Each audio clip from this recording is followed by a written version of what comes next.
Good morning, student. Welcome you in class 11th. This is first part of chapter number 7th, business sources of business finance. ठीक है, तो इसमें हम देखेंगे difference between equity share and preference share. Already हमने study कर लिया individual इनका डिफरेंस है, इक्विटी शेयर्स के और प्रेफरेंस शेयर के इनके मेरिट डीमेरिट फीचर्स सारे स्टडी कर लिए. लेकिन यहाँ पे दोनों का कंपैरिजन तौर पर हम स्टडी करेंगे यहाँ पे. तो देखिए फर्स्ट पॉइंट ऑफ डिफरेंसेस किस तौर पे हम इनका डिफरेंसेस करेंगे. तो सबसे पहले हम फेस वैल्यू देखिए. The face value of equity share is a generally low. Face value equity share का जनरली लो रहता है. यहाँ पे हम देखें प्रेफरेंस का तो जनरली हाई रहता है face value. Dividend, the dividend is paid to equity share holder after paying dividend to all the shares. ठीक, ऑल द शेयर्स मतलब जितने भी शेयर होल्डर होते हैं, प्रेफरेंस शेयर होल्डर होते हैं या अदर पर्सन होते हैं, उन लोगों को डिविडेंड में जो प्रॉफिट है उनको देने के बाद यदि बचता है तो वो इक्विटी शेयर होल्डर को मिलेगा. And preference share holder get a fix rate of a dividend before the equity share. देखिए इक्विटी शेयर से पहले ही उनको फिक्स अमाउंट का जो डिविडेंड है, जो प्रॉफिट है वो मिल जाएगा. नेक्स्ट आता है voting rights. Equity share holder get all the voting rights in a company. जितने भी वोटिंग राइट्स होते हैं कंपनी में वो इक्विटी शेयर होल्डर को मिलेगा, जबकि यहाँ पे ऐसा इनको किसी तरह का राइट नहीं मिलता है. But they get voting right when dividend is not paid to for 2 year. यदि 2 साल तक उनको पेड नहीं किया जाता, डिविडेंड नहीं मिलता है, तो उस कंडीशन में ज़रूर इनको वोटिंग राइट्स मिल जाता है. नेक्स्ट आता है attraction. The equity share attract bold and adventurous investor. देखिए ये अट्रैक्शन जो होता है इनका काफ़ी बोल्ड एंड एडवेंचरस होता है, साहसिक होता है. The preference share attract a cautious and conservative investor. ये कॉशियस या कंजर्वेटिव इन्वेस्टर रहते हैं क्योंकि ये ज़्यादा नहीं रहते हैं. ठीक है. एक रिस्क देखिए, the equity share are the primary risk bearer of the company. जो प्राइमरी जितना भी रिस्क होता है ये इक्विटी शेयर होल्डर का होता है. और यहाँ पे the risk involve preference share holder is less. Equity share से इनका रिस्क कम होता है.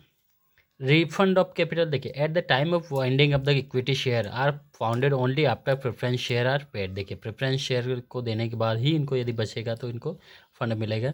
Eight the time of winding of the company, यदि कंपनी बंद हो रही है दोनों कंडीशन में, तो share get priority over equity share for return to capital. देखिए इनको प्रायोरिटी मिलेगा प्रेफरेंस और इनको बाद में दिया जाता है. रिडेम्पशन देखिए, redemption means the equity share are never deemed or paid back during the life time of the company. देखिए इनको कभी भी लाइफ टाइम के तौर पे इनको पैसा नहीं मिलता है. ठीक है, paid back during the life time of the company.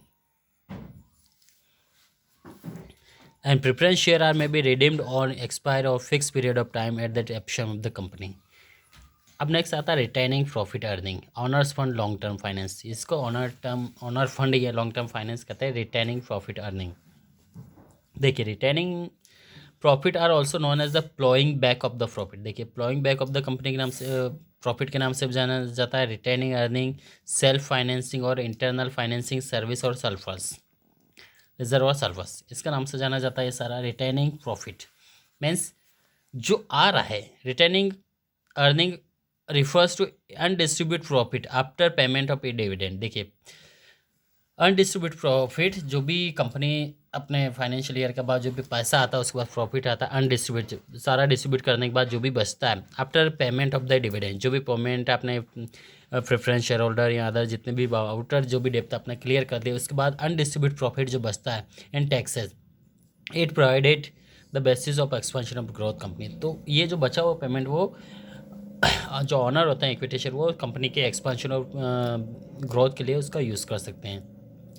For an example हमने भी यदि जैसे एग्रीकल्चर फार्मर की बात करें तो फार्मर ने जितना भी पैसा कमाया after the complete of his crops harvesting and after the sale agriculture production in the market, whenever he get the money, firstly he will do all the depth clear. Okay, जितना भी उसका देखिए मजदूरी होगा या अदर पीपल को जो उसने लेबर को बुलाया है, मशीनरी होगा या फर्टिलाइज़र पेस्टिसाइड जो भी सारा देने के बाद जो यदि पैसा बचता है तो वो अपने एग्रीकल्चर को एक्सपांड करने में लगा देगा.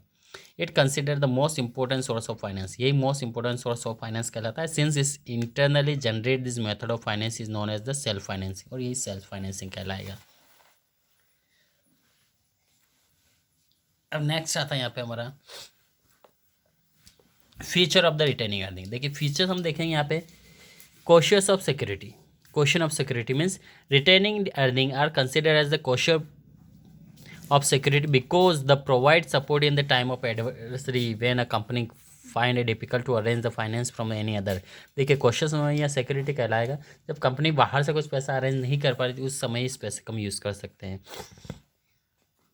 Next fund for new and innovative project. देखिए ये फंड रहेगा न्यू और इनोवेटिव, जो इनोवेटिव प्रोजेक्ट हम लगा रहे हैं तो उसके लिए बेनिफिशियरी है.